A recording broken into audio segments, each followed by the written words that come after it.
Welcome to WagerTalk TV. I am Kelly Stewart, joined by Teddy Covers at Teddy_Covers and Ralph Michaels at CalSportsLV. Let's talk some Sunday night football. Ralph, I'll start with you. I want to play the Seahawks, point blank, period, the end. Maybe I'm crazy. The look-ahead line at the Westgate was Seahawks -1. Seahawks go on the road, they lose to the Niners. Chiefs lose Thursday night at home to the Chargers. What gives in this crazy? I mean, I don't see what the line move was caused from.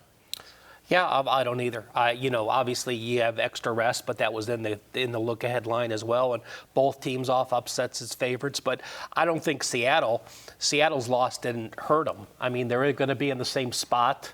Well, I mean, let me jump in. It's real obvious what the move is. If Kansas City would have won on Thursday night, they clinched the division.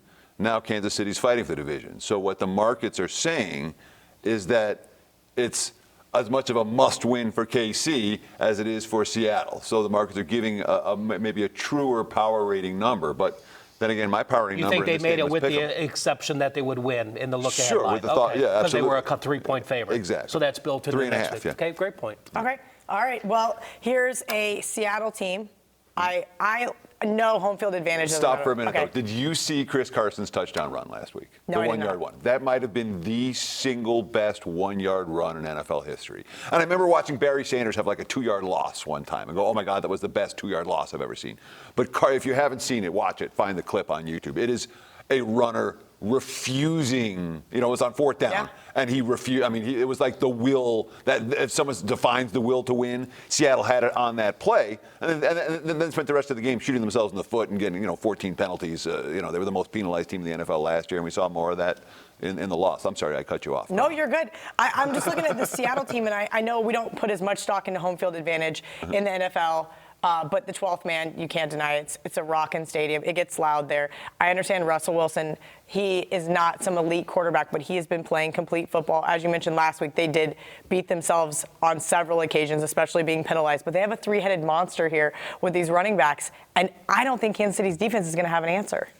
Well, you have Wilson, 13-1 ratio the last 6 weeks. Mm-hmm. You have Seattle, one of the strongest home dogs, 11-1 ATS as a home dog, 9 outright wins in that matchup. And I look at Kansas City and KC's defense. Barry came back in the San Diego game. Mm-hmm. It's going to help a little bit. But there's such a difference in KC's defense from being at home on the road. On the road, they're allowing 455 yards per game, 29 first downs per game. I think Seattle gets enough to move the ball. And yes, Mahomes will score his, but again, in that environment, outside weather being a factor with the 12th man, I do give Seattle a significant edge for that. I guess Ralph kind of hit on the head what my concern is here betting Seattle. Can Seattle's defense stop Patrick Mahomes? And I understand that they're not the same offense without Kareem Hunt, but they're still a very efficient offense. Sure. I mean, again, the Chiefs lost last week. Yeah, I cashed a ticket on the Chargers. They weren't the right side. Well, not down 14 points. No, I mean, Kansas City, this is a game where the straight-up winner is likely to cover the point spread. It's a meaningful game for both squads. Who's the better team? Kansas City's the better of these two teams, flat out. And we talk about what happened in the defense in the fourth quarter. Remember, Barry didn't play in the second half. He only played the first half. They're working on his conditioning. This week might be different in that regard. They blew up the line of scrimmage, man, in that game. Rivers made some plays downfield, but KC's pass rush was there. They were not getting dominated at all. It was the Chiefs' defensive front that controlled the line of scrimmage. To me, that's a buy sign on Kansas City's defense. And you talk about the home-road dichotomy of that Chiefs D, last point.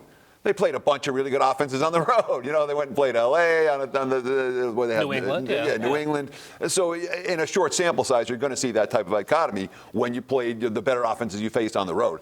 I just think the Chiefs are the better team. Now, spot-wise, I'm concerned. Because Seattle, betting against Pete Carroll in December is not a money-winning proposition. And I'm not going to play KC in this game. But if I had to play it, that's probably the way I'd look. You know what I think? I think you saw a KC defense that used the crowd and an offense that struggled to hear in a primetime KC game, which we know is as loud as any outside.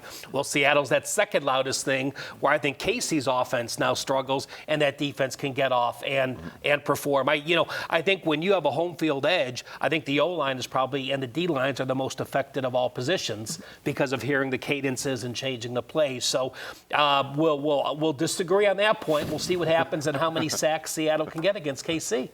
All right. right, good stuff from both guys. Each and every Monday, get daily pick packages for just $9. This includes any 5% best bets, normally priced at $30.